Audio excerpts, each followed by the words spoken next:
አንዴ ወደ ላይ አንዴ ወደ ታች ያደርገኛል። ምንድነው? በቃ የምበላው ነገር አንዴ ይወጣል፣ አንዴ ምግብ ሳይ ራሱ ያመኛል። ከምግብ ጋር ነው ያለ ችግር?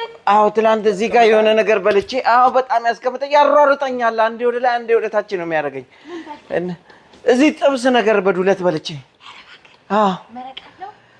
መረቅ አለው በጣም ደስ ይላል። በቃ የምግብ ነገር ሳምንት አያስችልሽም ማለት እኔ የምለው ብቻዬን እባክሽን የኔ እናት የኔ እህት እባክሽን እኔ የምለው የሚያስቀምጥ ከዱባይ ነው እዚህ ድረስ የመጣው ወይስ እንደ ውሃ ነው የሚወርደው?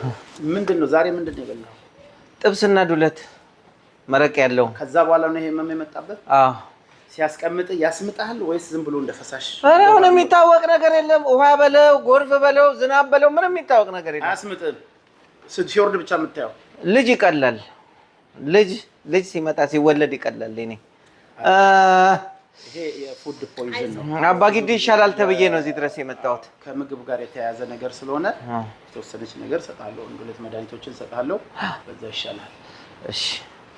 እሺ ዶክተር እግዚአብሔር ይስጥልኝ። ሌላ ቀን ግን ከሰው ጋር ብላ። እሺ የምግብ ነገር ከዚህ በኋላ አልበላም።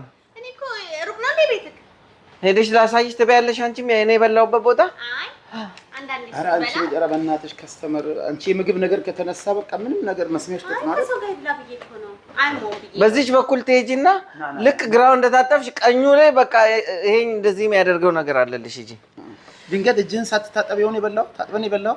ብዙም አልታጠብኩም። ትላንትና ታጥቤ በቃ ዛሬ አንድ ላይ በልቼ እታጠባለሁ ብዬ በሳሙና መታጠብ መርሳት የለብንም። እሺ የዛሬም ብቻ ይሻለኝ። አንድ ማታ አንድ ከምግብ በኋላ ነው የምትወስደው። እሺ ለማመም ሲኖር ሁለት ፍሬ እሺ እሺ አመሰግናለሁ። ከምግብ በኋላ ያው ምግብ ተወደለ። ኦኬ አመሰግናለሁ።